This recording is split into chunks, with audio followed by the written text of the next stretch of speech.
Ini bukan pelanggaran HAM biasa, ini udah perbudakan. Mereka yang sekarang ini belum tahu siapa ibu bapaknya, itu harus dicarikan.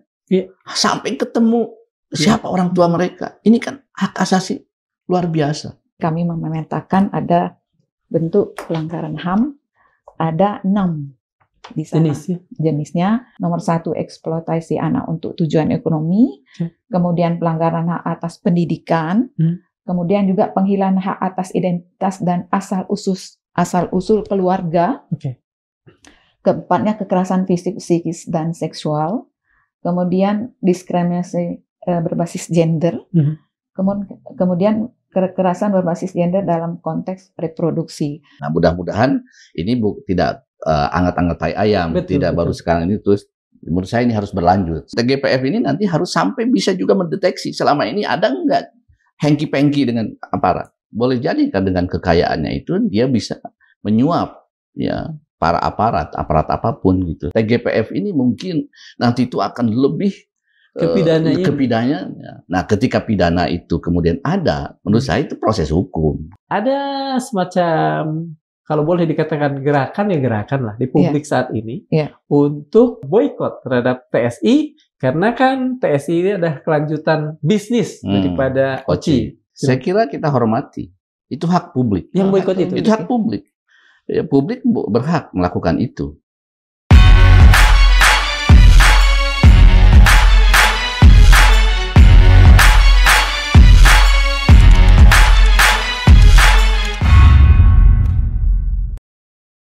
Bismillahirrahmanirrahim. Assalamualaikum warahmatullahi wabarakatuh. Waalaikumsalam warahmatullahi wabarakatuh. Sobat Madilog, dulu seorang pejuang kemerdekaan yang kemudian menjadi Presiden pertama Republik ini, Insinyur Soekarno, seringkali mengulang-ulang satu jargon yang kita kenal. Exploitation the long par long. Eksploitasi manusia atas manusia. Tetapi ternyata sejarah memiliki ironi pahitnya sendiri. Berpuluh tahun, atau bahkan sebetulnya tidak berpuluh tahun, segera setelah beliau wafat, di tanah yang dulu ia haramkan untuk terjadinya perbudakan, terjadi perbudakan, terjadi exploitation the long par long kepada anak bangsa. Terjadi di sebuah sirkus yang namanya Oriental Circus, di mana anak-anak yang kemudian sekarang tumbuh besar, tumbuh dewasa, beberapa di antaranya bahkan tidak pernah mengenal, belum tahu silsilah dirinya. Persoalan ini persoalan ini diangkat ke DPR dan kemudian ditangani oleh Komisi 3 DPR RI. Hanya entah mengapa, pemberitaan mengatakan bahwa Komisi 3 menyarankan perdamaian pada kedua pihak. Mungkin itu sebabnya, atau barangkali ada hal yang lebih rasional. Karena urusan HAM itu ditangani oleh Komisi 13, maka kemudian urusan OCI ini, Oriental Circus Indonesia, dengan segala tragedinya, sekarang ditangani oleh Komisi 13 DPR RI. Untuk itu, Sobat Madilog, pada dunia Madilog kita kali ini, kami ketengahkan Bapak Sohibul Iman, anggota Komisi 13 DPR RI yang membidangi hukum dan hak asasi manusia, serta Ibu Sundari Amir, komisioner dari Komnas Perempuan. Ya. Pak Sohibul, di tahun 1997 Komnas HAM kemudian menangani persoalan ini dan kemudian memberikan rekomendasi. Tetapi saat ini rekomendasi itu dianggap mengecewakan publik lah paling tidak, karena rekomendasinya adalah dekat-dekat cenderung pada upaya perdamaian. Mengapa misalnya Komnas HAM saat itu menurut Bapak lebih cenderung untuk mengupayakan perdamaian, sementara ada sisi yang kuat sekali pidananya? Kalau saya baca ya rekomendasi dari Komnas HAM itu, menurut saya sudah cukup baik ya, komprehensif ya, termasuk juga pemulihan hak-hak mereka.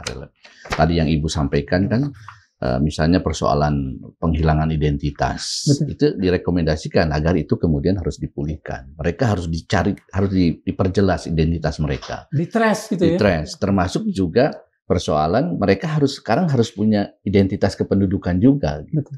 Jadi sebetulnya kalau dan juga hak pendidikan dan sebagainya. Nah, menurut saya kalau dari sisi isi dari rekomendasinya sih oke, udah bagus. Nah, yang kita sayangkan itu adalah pelaksanaannya. Di lapangan, rekomendasi yang sudah bagus ini ternyata tidak terlaksana dengan baik. Ya, misalnya termasuk masalah hak pendidikan, misalnya. Ternyata ketika kami ngobrol dengan mereka, itu memang mereka tidak punya mendapatkan hak pendidikan. Kalaupun ada, katanya 1 hari dikasih 1 jam, ya dikasih. Betul. Dan itu sifatnya juga sangat-sangat tidak memadai seperti itu. Jadi menurut saya sekarang ini fokus kami di Komisi 13 adalah bagaimana ke depan ini apa yang sudah direkomendasikan dari Komnas HAM tahun 97, dan kemudian juga kemarin kan kami dapat masukan juga dari Komnas Perempuan, merekomendasikan ada 5 ya Bu ya? 6. 5 Pak, 6 ya, dan 6 rekomendasi. Itu menurut saya sangat melengkapi. Adalah bagaimana kita kemudian mengawal ini supaya kejadian 97 tidak terjadi lagi. Di mana rekomendasi yang bagus tidak terlaksana. Nah, sekarang bagaimana rekomendasi yang bagus ini bisa kita laksanakan. Nah, kami di Komisi 13 kemarin saya menyampaikan ini harus ada leading sektornya. Ya, karena itu saya secara pribadi itu mengusulkan untuk supaya ini bisa terlaksana dengan baik harus ada leading sektor. Nah, hari ini kan sebetulnya ada momentum di mana Pak Prabowo membuat Kementerian HAM menjadi terpisah, kan? Ini artinya Kemenham. Nah, itu artinya Pak Prabowo ada keinginan kuat untuk bagaimana persoalan HAM ini benar-benar ditangani. Nah, karena itu menurut saya, kemarin saya usulkan agar Kemenham ini menjadi leading sektornya untuk mengawal rekomendasi-rekomendasi ini. Usul ini sudah sampai nggak pada ke Kemenham? Kan kemarin hadir. Oh, hadir. Walaupun yang hadir sekjennya. Responnya mereka? Ya, karena beliau yang hadir adalah sekjennya Bu ya, Ibu sekjennya, ya tentu dia akan sampaikan itu ke Pak Menteri. Ya. Dan saya sih yakin Pak Pigai insya Allah akan seperti itu. Nah, kalau itu sudah ada leading sektornya, nanti salah satu usulan dari Kementerian Perempuan, Komnas Perempuan kan dibentuk TGPF ya, Tim Gabungan Pencari Fakta. Nah, ini juga menurut saya akan memperkuat ya beberapa silang sengketa antara korban dengan pihak OCI. Kalau sekarang TSI ya. TSI ya, Taman Safari Indonesia. Kan ada silang pendapat bahwa mereka tidak melakukan itu ya. Nah, ini menurut saya perlu tim pencari fakta. Siapa yang benar dan siapa yang bohong kan di situ. Pak dan Ibu juga mungkin nanti kalau misalnya Ibu berkenan untuk menambahkan. Kira-kira TGPF itu melibatkan siapa saja selain leading sektornya tadi, Kemenham itu? Ya, saya kira unsur utamanya 2 ya, yang menyelidiki masalah pelanggaran HAM-nya, dan yang kedua masalah pidana. Ya, karena dari laporan korban kan ada aspek-aspek pidana yang kita tengarai ya. Nah, menurut saya tentu di sini ada Komnas HAM, Komnas Perempuan, kemudian Kementerian HAM ya, dan dari pihak untuk membuktikan tindak pidananya tentu dari APH. Ya, tentu dalam hal ini aparat hukum ya, aparat hukum saya. Nah, kenapa saya usulkan ke Kemenham ini, Kementerian HAM ini yang menjadi leading sektor, ini supaya setara, karena Kementerian HAM ini kan ada di kabinet. Betul. Polri juga ada di kabinet. Jadi menurut saya daya koordinasinya akan lebih baik gitu. Dibanding kalau kita misalnya minta leading sektornya Komnas HAM. Komnas HAM tidak hadir di dalam kabinet. Nah, itu yang menjadi dasar dari usulan saya terkait masalah leading sektor. Sampai saat ini sudah ada nggak dalam tanda petik ya temuan dari Komisi 13 tentang persoalan ini? Komisi 13 kan tidak melakukan pencarian fakta ya, belum melakukan. Dan karena itu perlu TGPF tadi. Iya, menurut saya serahkan ke TGPF saja. Daripada masing-masing mencari, kan mendingan menurut saya tim gabungan itu akan lebih komprehensif lagi. Kalau kita mencermati apa yang sudah terjadi di pemberitaan, apa yang kemudian paling tegas menjadi concern dari Komnas Perempuan dalam persoalan ini? Ya, ketika korban datang ke Komnas Perempuan, waktu kami belum masuk ya, 16 Januari di 2025, betul. Mereka datang mengadu, kemudian diterima oleh Komnas Perempuan. Kemudian Komnas Perempuan sesuai dengan mandatnya minta klarifikasi kepada Taman Safari Indonesia karena informasinya tuh OCI itu sudah Sudah tidak ada ada. sejak 2019 kalau saya tidak salah. Iya, itu di 17 Maret 2005. Tetapi tidak ada respon dari pihak Taman Safari. Kemudian kami setelah klarifikasi disampaikan, tidak ada respon. Tidak berapa lama kita sudah mendapatkan undangan koordinasi, rapat koordinasi yang dipimpin oleh Menteri PPA. Di situ kami beberapa di sana dan kami baru tahu bahwa ini memang korban ini terus berupaya untuk memperjuangkan hak-haknya seperti itu. Dan kami dari beberapa kali koordinasi dan juga bertemu lagi dengan korban lagi, ada juga yang datang lagi yang baru, karena yang datang di Komnas Perempuan itu hanya 6 orang. Kemudian ada lagi, kemudian ada informasi baru juga yang kami dapat pada saat koordinasi itu. Jadi kami berpikir bahwa ada indikasi ya, ada dugaan pelanggaran HAM di sana. Jadi kami memetakan ada bentuk pelanggaran HAM, ada 6 di sana. Jenisnya, 1 eksploitasi anak untuk tujuan ekonomi di sana. Dasar hukumnya, instrumen nasionalnya ada di sana, Undang-Undang 45, perlindungan anak juga, dan untuk di instrumen internasional khusus HAM itu di CRC dan ILO. Nah, perlu diketahui juga Indonesia ini kan saat kejadian itu kan 1997 yang dilaporkan, baik Komnas HAM. Tapi Indonesia itu sudah meratifikasi konvensi hak anak CRC itu tahun 90 ya, diratifikasi. Jadi kita melihat dari sisi HAM-nya kami ya. Dan juga meratifikasi konversi penghapusan diskriminasi terhadap perempuan CEDAW itu pada tahun 1984. Nah, sehingga berdasarkan itu kami melihat dari sisi HAM-nya ada dugaan pelanggaran HAM-nya di sana adalah tadi nomor 1 eksploitasi anak untuk tujuan ekonomi, kemudian pelanggaran hak atas pendidikan, kemudian juga penghilangan hak atas identitas dan asal usul keluarga. Keempatnya kekerasan fisik, psikis, dan seksual. Kemudian diskriminasi berbasis gender. Kemudian kekerasan berbasis gender dalam konteks reproduksi. Nah, ini semuanya dalam konteks HAM-nya. Itu analisa dari Komnas Perempuan. Seperti itu. Kalau misalnya, kan begini, kejadiannya bahkan ada yang terjadi di tahun 1970-an. Iya. Mulainya lah. Bapak tadi dalam obrolan kita mengatakan banyak di antara mereka yang sudah 50 tahunan. Sekarang di atas 50 tahun. Di atas 50 ya. Tadi Ibu juga mengatakan bahwa CRC baru kita ratifikasi tahun 90. Iya. Kemudian CEDAW kita ratifikasi tahun 1984. Kejadiannya tahun 70-an. Sebelum ini. Iya. Apakah bisa pengenaan ini berlaku surut untuk kejadian-kejadian itu? Ya, yang kami pahami kalau HAM itu makanya perlu ada tim pencari fakta ya di lapangan seperti itu, sehingga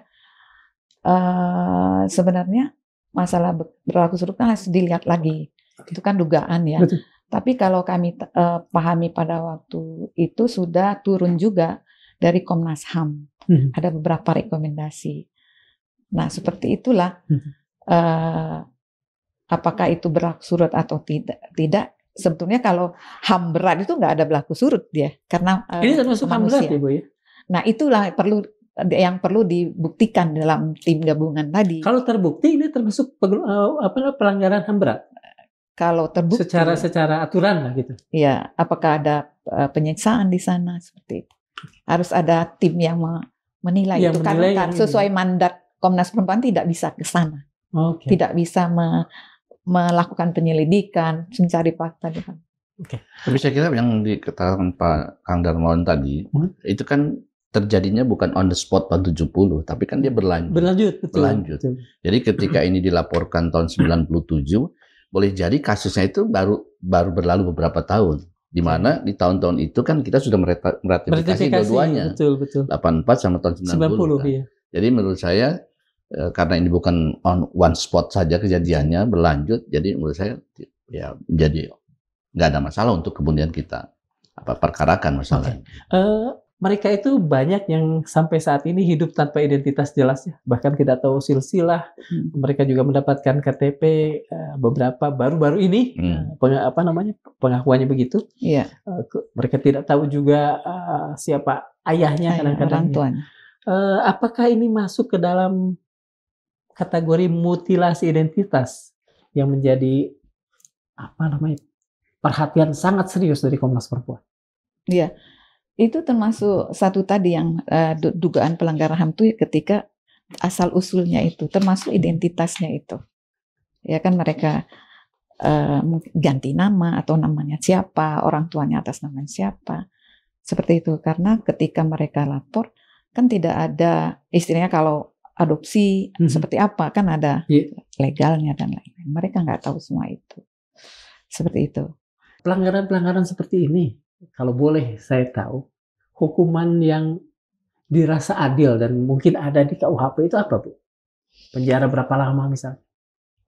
Kebetulan kami konsennya di pelanggaran HAM. Iya, tidak ke sana ya Pak ya. Tidak dipidana. Jadi kami memberikan rekomendasi itu untuk beberapa pihak terkait untuk bagaimana korban pemulihannya seperti itu.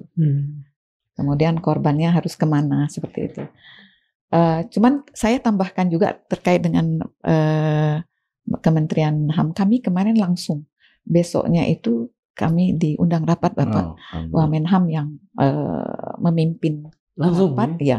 Jadi semua di situ ada komnas yang ada, anak, perempuan, disabilitas, ORI juga di situ, ombudsman diundang, LPSK. Jadi beliau benar-benar konsen dengan hasil dari hasil Komisi 13 dan langsung hari ini masih ada konsinyering Pak untuk penindaklanjutan bagaimana ke depan yang terbaik. Menurut kami semua apresiasi untuk langkah-langkah cepat dari Kemenham ini. Jadi kemarin kami malam langsung dapat undangan, langsung besoknya ada undangan rapat, kemudian hari ini dan besok ada konsinyering untuk terkait. Mudah-mudahan ini termasuk bahasan ini. Dan kedepannya akan lebih baik. Ibu pernah di kepolisian. Iya. Ibu adalah seorang polwan pada masanya. Iya. Mengapa pada tahun tadi Ibu katakan 1999 Polri melakukan SP3 terhadap persoalan ini? Iya.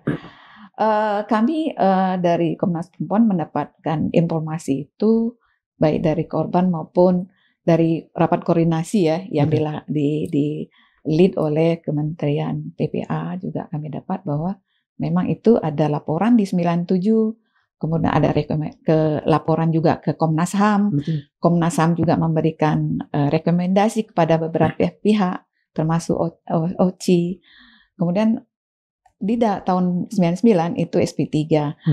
Kalau saya sebagai juga pernah di Polwan, kami mungkin tidak bisa mengungkap itu apa alasannya. Mungkin dari apakah saat karena itu kasuistis? Tidak misalnya ada satu alasan logis yang kemudian bisa dimengerti publik lah mengapa sampai ini di SP3. Mungkin itu yang bisa menjawab tim penyidiknya karena ada pertimbangan-pertimbangan dari penyidik terkait kasus itu sehingga SP3 seperti itu. Dan SP3 itu sebenarnya juga bisa dibuka ketika ada bukti baru. Tetapi kan beberapa tahun kemudian kan juga belum ada bukti baru setelah baru 2000 sekarang rame 2003 untuk mungkin itu juga kalau dari sisi itu udah kadaluarsa juga kalau ini menurut saya kalau dari sisi. Jadi kami tidak bisa memberikan statement untuk yang hukum, tapi mungkin kami dari sisi HAM saja dengan TGPF itu aja sehingga hak-hak korban ini kalau memang ada TGPF ada temuan-temuan apa untuk dasar untuk melakukan pemulihan terhadap korban. Itu yang kami harapkan. Pak, kejadiannya 70-an dan tidak pada satu poin tadi kan, terus gitu. Kalau OCI itu berakhir 2019 kemarin, ada kemungkinan juga di 2018 masih terjadi kan Pak ya. Sekian lama ada kesan ke publik bahwa negara seolah abai gitu ya tentang dan membiarkan praktik ini. Saya tidak tahu apakah ada praktek-praktek di negara kita, misalnya korban bisa kemudian tidak hanya mempersoalkan TNI saat ini, tidak hanya mempersoalkan OCI, tapi justru mempersoalkan negara yang tidak hadir ketika warganya diperbudak. Kalau saya sih menangkap secara implisit ya, ketika korban ini lapor ke Komnas HAM, itu menurut saya sebetulnya mereka mempertanyakan peran negara. Karena kan Komnas HAM kan dibentuk oleh negara. Betul. Artinya, ini ada kasus kami seperti ini. Anda sebagai perwakilan negara gimana menyelesaikan persoalan kami? Betul. Jadi menurut saya itu secara implisit itu sebetulnya mempertanyakan itu. Dan itu sangat baik menurut saya. Artinya kita dalam kehidupan bernegara ini memang ketika kita punya persoalan tidak boleh menyelesaikan sendiri, tapi harus ya kita selesaikan dengan minta kepada aparat yang merupakan representasi dari negara itu. Jadi saya kira dalam konteks ini negara ya harus betul-betul sensitif, sangat sadar. Adanya laporan ke Komnas HAM itu udah menunjukkan bahwa itu adalah semacam SOS gitu. Negara hadir dong, kami seperti ini. Seperti itu. Pada kasus terakhir saya lihat negara dalam ini Kemenham ya cukup cukup aktif, cukup terengginas, responsif. Tapi kita tidak bisa menghapus fakta bahwa negara pernah abai. Maksud saya, apakah bisa negara menghapus, mengurangi, atau meminta maaf dengan memberikan semacam kompensasi, atau bahkan dituntut untuk memberikan kompensasi?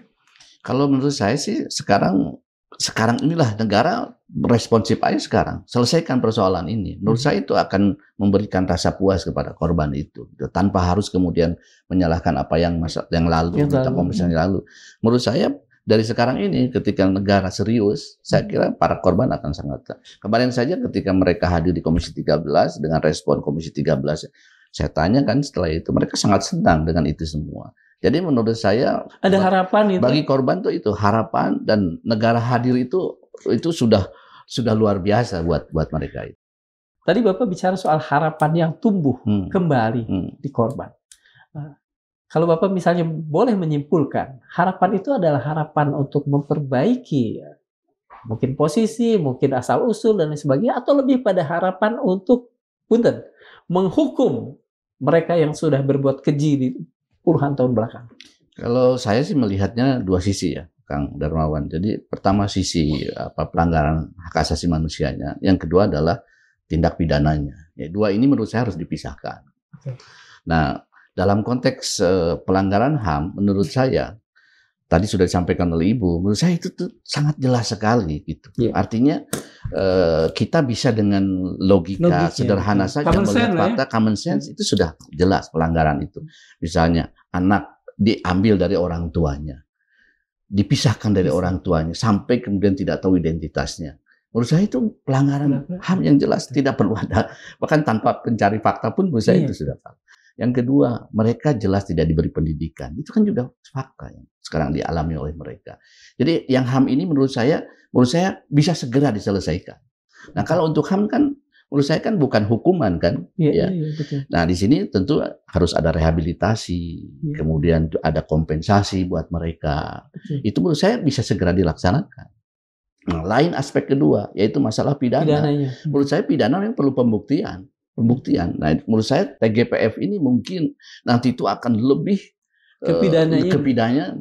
Nah, ketika pidana itu kemudian ada, menurut saya itu proses hukum gitu. Nah, kalau pertanyaan Kang Darmawan, apakah mereka berharap menghukum itu? Saya sih melihat bagi mereka ini ya tentu ingin di satu sisi pelanggaran HAM-nya itu diselesaikan dan mereka kemudian mendapatkan rehabilitasi, kompensasi dan sebagainya. Masalah hukum saya kira mereka menyerahkan kepada proses hukum saja gitu. Artinya tidak ada secara khusus balas dendam atau apa. Saya tidak melihat mereka seperti itu. Ibu barusan mengatakan soal kedaluarsa. Apakah pada sisi pidananya terjadi sekian tahun yang lalu itu masih bisa kita angkat kembali atau masuk ke dalam kategori kadaluarsa tadi? Kalau kita lihat kadaluarsa itu dari pidana kan ada aturannya ya. Betul. Berapa tahun, kemudian harusnya berapa tahun. Kalau pidana kan maksimal untuk hukuman mati aja kalau nggak salah 16 sampai 18 tahun aja ketika itu dilaporkan. Seperti itu. Jadi kalau misalnya dilaporkannya tahun 97, berapa tuh sekarang? 97? Berarti ya. Iya. Udah masuk ke dalam saya? Enggak, belum 18. Berarti udah lewat. 97 kalau 18 tahun berarti 2015. 2015 udah kadaluarsa. Kalau 18 tahun. Iya. Nah, kalau misalnya itu dianggap sudah kadaluarsa, apakah itu tidak melukai rasa keadilan bukan saja mereka tapi publik semua? Iya. Kembali lagi kalau kami kan dari sisi HAM-nya Pak. Kalau itu nanti kan dari pihak di bidang hukumnya untuk menilai itu. Sehingga apakah akan ditindaklanjuti atau bukan lagi dengan korban yang lain karena informasinya kan korbannya ada selain itu ada lagi gitu. Itu saja. Tapi kami konsen untuk rekomendasinya kepada pelanggaran HAM-nya. Seperti itu.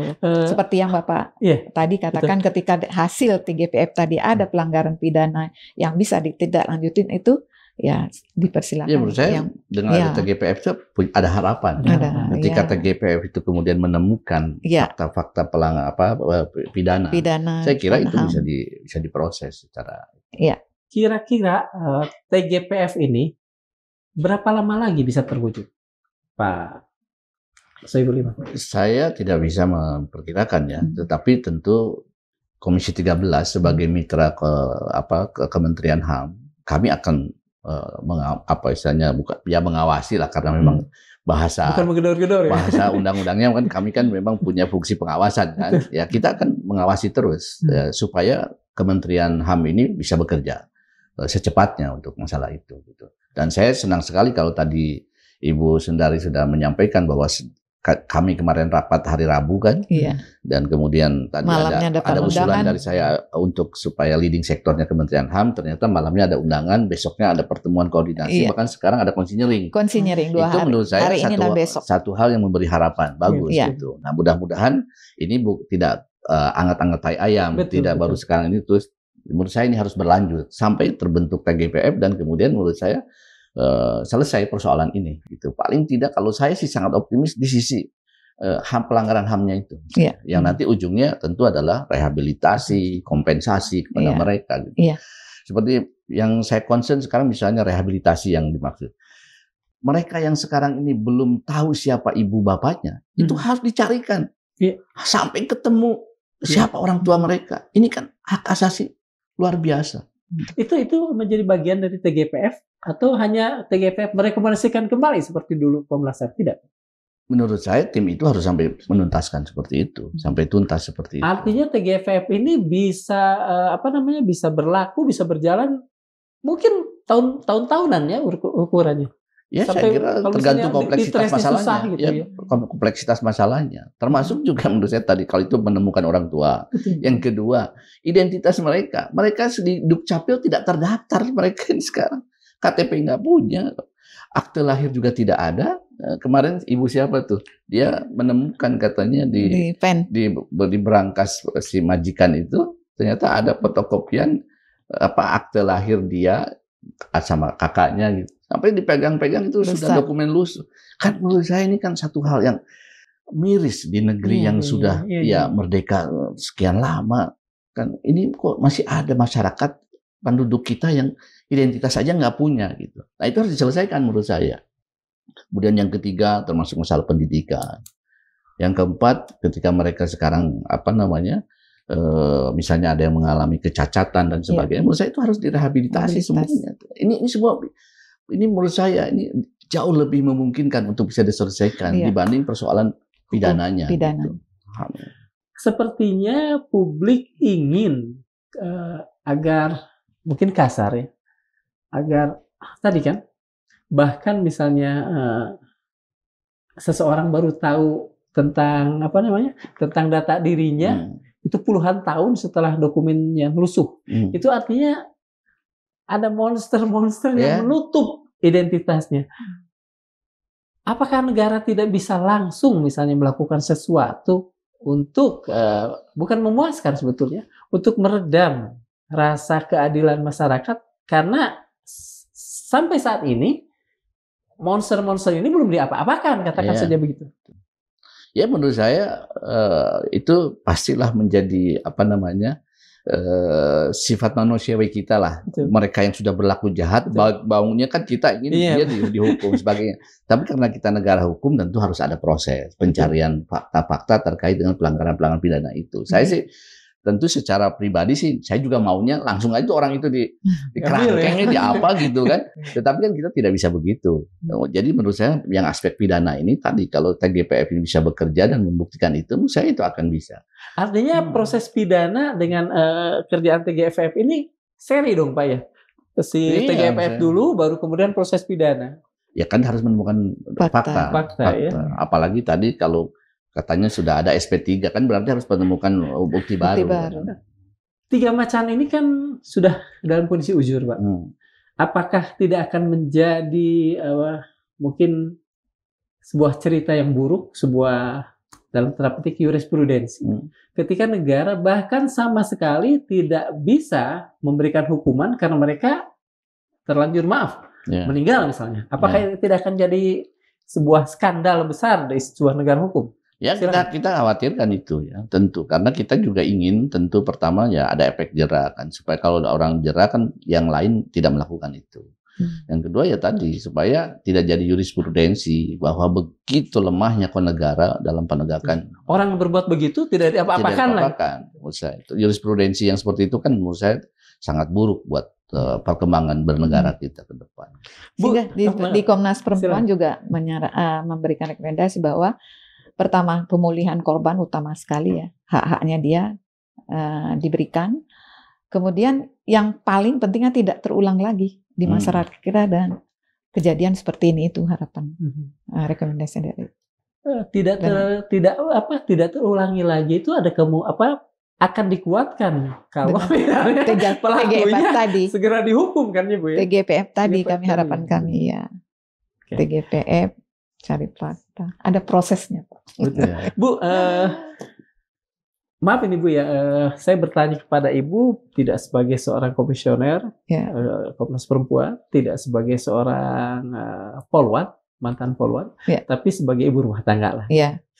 Ada semacam, kalau boleh dikatakan gerakan lah di publik saat ini untuk melakukan boikot terhadap TSI. Karena kan TSI ini adalah kelanjutan bisnis daripada OCI.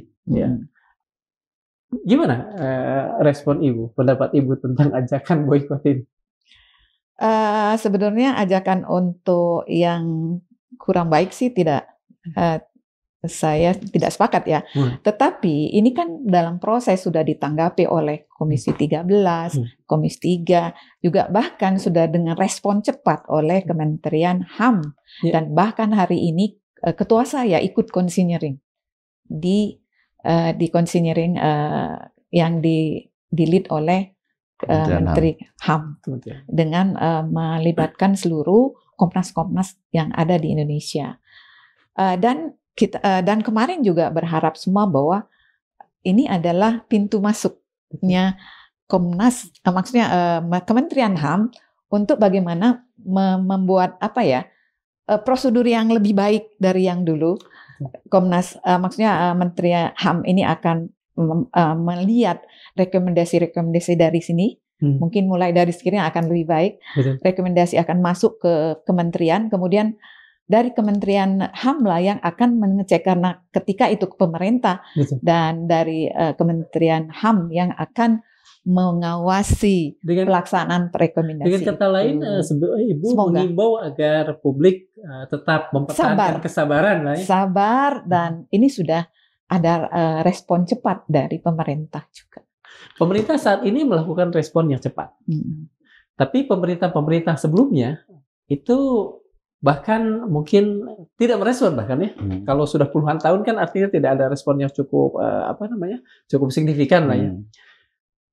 Menurut Pak Sohibul, apakah AB-nya pemerintah itu lebih karena mereka khawatir dengan noise sosial, politik dan lain sebagainya dibanding concern pemerintah saat itu terhadap penegakan HAM? Saya ingin ikut menjawab pertanyaan tadi ya, Silahkan. masalah boikot. Saya kira kita hormati. Itu hak publik. Yang boikot itu hak publik. Ya, publik berhak melakukan itu. Karena selama mereka tidak melakukan hal-hal yang anarki. Ya, jadi menurut saya kita hormati saja. Dan boleh jadi itu menjadi katup pemuas buat mereka ketika negara belum berhasil menghukum orang itu. Mereka dengan caranya menghukum. Katarsis lah ya? Iya, katarsis. Menghukum dengan cara mereka memboikot gitu. Jadi menurut saya itu di negara demokrasi itu adalah satu instrumen yang dibenarkan untuk melakukan penghukuman terhadap siapapun pelaku kejahatan gitu, seperti itu. Nah, yang kedua, saya kira persoalan tadi ketika kenapa sekian tahun begitu, kalau saya sih melihatnya memang nampaknya pemerintah kita ya selama ini memang tidak terlalu serius masalah itu gitu. Jadi perhatian di lapangan secara real walaupun kita sudah meratifikasi berbagai hal ya, bahkan kemudian juga kan kalau kita yang paling monumental kan ketika kita mengamandemen Undang-Undang Dasar 45 pasal 28 tentang hak asasi manusia yang hanya satu pasal sekarang dielaborasi ya mencapai ke H kan 28A B C D F G H sampai seperti itu kan mencerminkan sebetulnya secara konseptual kita ada semangat itu tetapi kan semangat secara teoritis ini kan untuk ditransformasi kepada semangat di lapangan ini yang menurut saya memang menjadi masalah kita. Nah, jadi menurut saya AB ini karena memang kesadaran untuk di lapangannya menurut saya masih rendah gitu. Nah, karena itu menurut saya momentum sekarang ini ya di mana Pak Prabowo Pak Prabowo sekarang sudah memisahkan masalah HAM ini menjadi satu kementerian. Menurut saya itu spirit yang harus kita pakai. Ya. Sayang kalau kemudian itu tidak dimanfaatkan oleh kita. Pak Sohibul. Begini, di konvensi atau di aturan ILO kalau tidak salah itu ada beberapa jenis pekerjaan yang terlarang buat anak-anak. Saya mendapatkan hasil riset yang menegaskan bahwa di India bahkan ada undang-undang yang secara eksplisit menyatakan bahwa sirkus itu satu pekerjaan yang terlarang bagi anak-anak. Maksud saya, mengapa misalnya kejadiannya juga sudah terjadi 97 gitu ya, udah mulai membuka mata masyarakat bahwa ada persoalan di sirkus, tapi DPR tidak pernah melakukan proses legislasi berkaitan dengan urusan ini. Terus terang saja saya sebagai anggota DPR, ya saya juga kaget itu baru tahu gitu di sirkus ini ada persoalan seperti ini. Betul. Tadi walaupun 97 ya Bu, terus terang saya juga termasuk yang tidak terupdate gitu bahwa ada proses itu. Nah, baru sekarang ini. Jadi kalau buat saya sih kita mencari tadi kenapa dan seperti itu menurut saya ya itu boleh-boleh saja lah kita mempertanyakan itu, tapi juga menurut saya jawabannya juga tidak kemudian membantu persoalan sekarang ini. Jadi menurut saya sekarang ini aja yang penting adalah kesadaran sekarang ini yang di DPR juga sudah sangat luar biasa bagi Komisi 3 maupun 13. Menurut saya ini aja kita gunakan ke depan ini.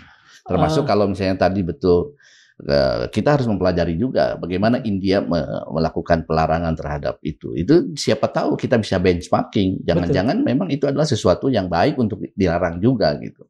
Tapi kan ada negara-negara lain juga yang tidak melarang mengeksplisitkan gitu ya. Jadi itu menurut saya spirit itu yang harus kita pakai lah sekarang ini ke depan. Kalau dalam penilaian Pak Sohibul, apakah spirit itu cukup kemudian tumbuh di hadapan para anggota dewan yang lain sehingga kemudian memungkinkan ada undang-undang tertentu atau paling tidak klausul-klausul tertentu yang akan dimasukkan ke dalam undang-undang yang ada sekarang yang mengatur soal itu? Kalau saya membaca di Komisi 13 ya, komisi yang memang membidangi masalah HAM ini, saya melihat teman-teman sangat luar biasa, gitu, antusias ya, bagaimana kita ke depan ini semakin bisa lebih menegakkan ya hak asasi manusia ini. Nah, kalau saya membaca itu, saya kira nanti ke depan kita lihat perkembangan boleh jadi mungkin akan lebih spesifik lagi gitu teman-teman mengadres persoalan-persoalan, termasuk persoalan pekerjaan apa yang boleh untuk anak-anak dan apa yang tidak boleh. Saya kira akan ke sana. Jadi dari semangat itu pasti ke depannya menurut saya akan ada spirit untuk kemudian melihat ya persoalan-persoalan lebih detail lagi gitu. Saya ke Ibu, Bu. Apakah misalnya di sisi Komnas Perempuan, kan bagaimanapun legislatif juga bisa menerima ini kan, bisa menerima pengaduan. Usulan lah ya, usulan RUU atau apa. Apakah ada juga semangat yang sama di kalangan kolega Ibu? Iya, untuk Komnas Perempuan memang satu mandatnya itu adalah untuk memberikan rekomendasi, termasuk terhadap rancangan undang-undang. Nah, untuk anak-anak ini sebenarnya sudah ada, Pak, untuk gitu. Perlindungan anak, pekerjaan yang boleh untuk tidak boleh untuk anak itu sudah ada sebenarnya. Tapi karena mungkin dia disahkan ya kan setelah tahun 97 seperti itu. Perdagangan manusia juga 2007 baru ada seperti itu, Pak. Jadi undang-undang yang pada tahun 97 itu mungkin yang diterapkan baru KUHP saja. Jadi undang-undang yang terkait dengan hak manusia itu perdagangan manusia, perlindungan anak itu belum terbit. Walaupun kita sudah meratifikasi situ, Pak. Pak, ada yang melihat sebagian publik melihat bahwa di DPR sendiri tidak sepenuhnya bulat dalam persoalan ini. Saya cuma ingin mengkonfirmasi atau apapun namanya, apakah Bapak merasa ada manuver, mungkin sekelompok orang, mungkin pihak-pihak tertentu yang ingin menutup kasus ini kembali seperti zaman dulu? Saya tidak berani berspekulasi seperti itu. Tetapi kita ambil dari common sense saja gitu. Dalam setiap persoalan kan selalu ada yang begitu-begitu. Ada pro dan kontra. Iya, tapi tentu saya tidak bisa menuduh ya. Tetapi kita harus yakin dalam setiap persoalan pasti ada yang ingin memperjuangkannya, ada juga yang ingin menghalanginya. Itu udah hukum alam lah itu. Tapi kita tidak bisa menunjuk siapa gitu. Cuman itu hukum alam seperti itu. Makanya setiap kali kita merumuskan undang-undang kan selalu pro kontra kan ada seperti itu. Betul. Karena masing-masing membawa kepentingan masing-masing kan. Mungkin ada yang membawa kepentingan tadi pihak-pihak yang itu tidak mau diatur dan sebagainya. Jadi itunya sih secara umum hukum itu berlaku, tapi kita tidak bisa menebak. Oke. Sekarang kita main common sense lah. Satu pertanyaan saja soal ini. Sebagaimana kita tahu bahwa pemilik TSI saat ini, pemilik Poci di zaman itu termasuk keluarga yang ada pada daftar orang terkaya di Indonesia. Saya lupa nomor berapa. Apakah keberadaan fakta bahwa mereka cukup kuat secara finansial itu yang kemudian turut menyebabkan persoalan ini seolah-olah di-PTS-kan? Begitulah, Pak. Kemarin kan ada kawan saya dari partai lain yang langsung menyebutkan itu.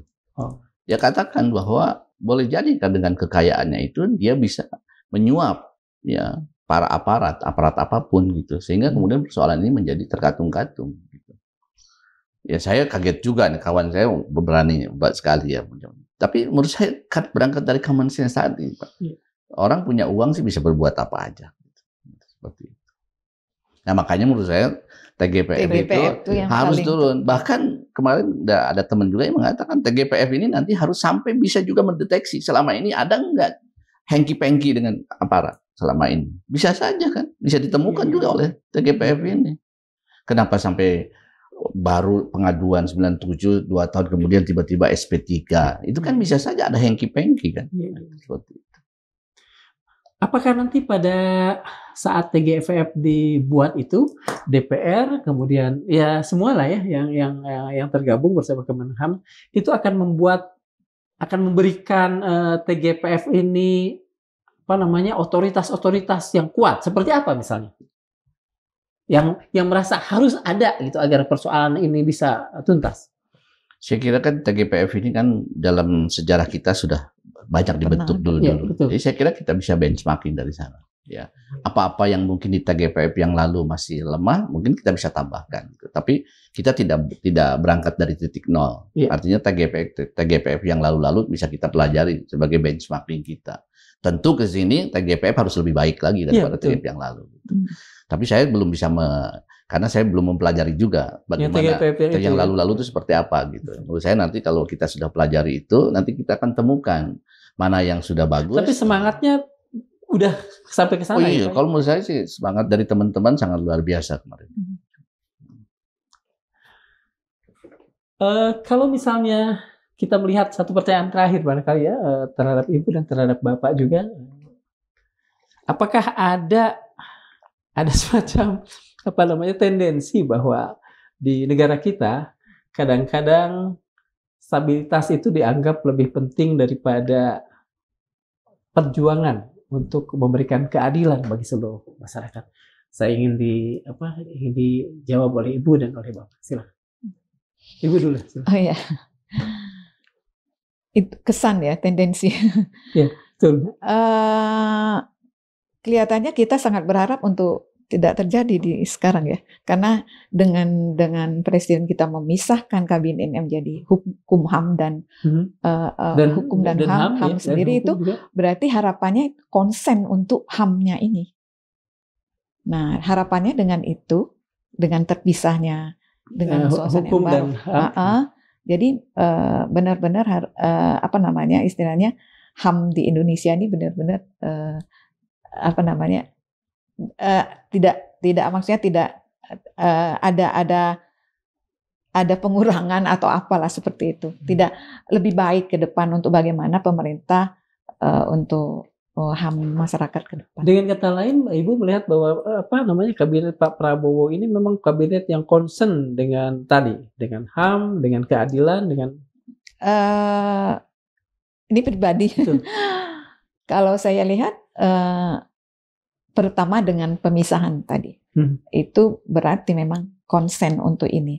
Dan kedua, dengan kemarin langsung saya sendiri juga hadir di situ mendampingi ketua saya di dalam undangan Menteri HAM, konsen benar itu untuk bagaimana menerima rekomendasi dari Komnas ini, khususnya untuk pemerintah. Dan beliau yang ada di Kemenham itu sebagai lidin untuk mengawasi tindak lanjut apa sih yang sudah dilakukan oleh yang diberikan rekomendasi itu untuk memenuhi hak-hak korban HAM. Seperti itu. Pak Sohibul, saya kira statement itu ya, itu kita lihat ya, memang sangat baik bahwa kita berada dalam kondisi stabilitas itu baik. Tapi masalah stabilitas yang seperti apa? Yeah. Stabilitas yang membungkam berbagai aspirasi kan itu pada akhirnya suatu saat jadi bom waktu. Betul. Dan kita sudah mengalaminya saya kira. Betul. Selama Orde Baru kan juga itu menjadi satu dari antara trilogi pembangunan. Betul. Tapi kan akhirnya kan meledak. Tentu ke depan kita ingin ada stabilitas, tapi keragaman suara-suara itu bisa diakomodir gitu loh. Betul. Nanti stabilitas yang sesungguhnya akan terjadi ketika suara itu kita ambil gitu. Stabilitas yang real, yang nyata ya Pak. Betul gitu. Bukan stabilitas yang segala aspirasi berbeda dimasukkan di bawah karpet, kan itu suatu saat meledak. Betul. Jadi menurut saya kita perlu stabilitas ya, tapi stabilitas seperti apa? Stabilitas yang dipaksakan atau stabilitas yang tercipta secara natural gitu. Itu menurut saya perlu. Pertanyaan terakhir Pak, pelajaran apa yang paling didapatkan oleh DPR atau mungkin Bapak sendiri dari kasus Oci ini? Ya pertama tentu saja menurut saya sih, saya sampaikan juga ya, dari kasus Oci ini tentu ini sangat tidak masuk akal gitu. Kok ini bisa terjadi ya di era seperti ini dan abad 21 ya? Ya abad 21 dan juga Indonesia sudah masuk di era reformasi yang salah satu isu reformasi kan adalah penghormatan terhadap HAM. Kok ini masih bisa seperti ini? Yang kedua ya menurut saya tentu kita harus sadari bersama bahwa ternyata negara kita ini belum bisa hadir di situ. Ini menurut saya harus menjadi koreksi kolektif kita semuanya, bukan hanya eksekutif ya, tentu DPR juga. Betul. Kenapa ini bisa terjadi bertahun-tahun seperti ini? Nah, tentu yang ketiganya menurut saya kita sesungguhnya kan sudah punya fundamental, betul, keinginan untuk menyelesaikan masalah HAM ini. Betul. Maka karena itu menurut saya ini momentum yang baik buat kita untuk kemudian secara serius, apalagi kasus Oci masih sangat hangat lah seperti ini. Menurut saya ini harus menjadi salah satu kerja nyata kita. Kalau masalah Oci ini bisa diselesaikan, menurut saya itu bisa memberi harapan kepada penegakan HAM yang lain. Karena ini kan luar biasa. Bahasa saya kan kemarin saya sempat katakan, ini kan menurut saya ini bukan pelanggaran HAM biasa, ini udah perbudakan.